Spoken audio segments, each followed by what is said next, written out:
and welcome back to another Artifact Corner. Today we will be looking at a beautiful painting that is hanging above the mantle in our Gold Parlor room.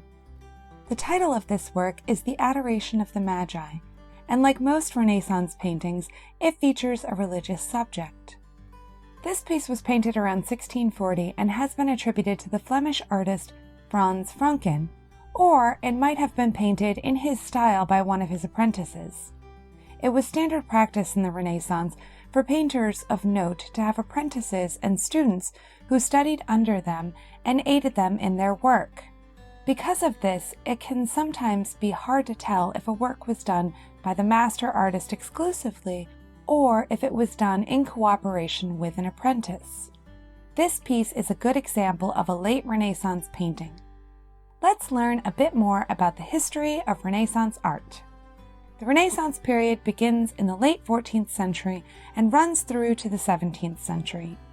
The term Renaissance refers to the revival of classical art and literature in Europe during this time period.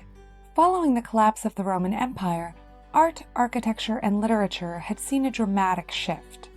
Gone were the hyper-realistic sculptures and paintings of natural forms, like this sculpture of Augustus of Prima Porta from the early 1st century. In their place was highly stylized works like this page from the Book of Kells. Figures of animals and people were now represented in 2 dimensions, with an emphasis on intricate scroll work. These pieces were known as illuminated manuscripts. This style was very popular in Britain and Northern Europe.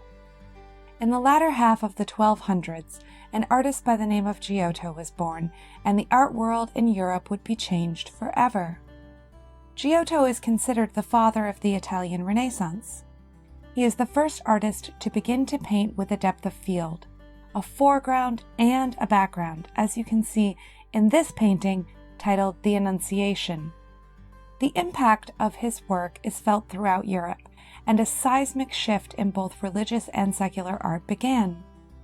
Following Giotto, we have some of the most famous artists in history creating some of the most beautiful art pieces in Europe.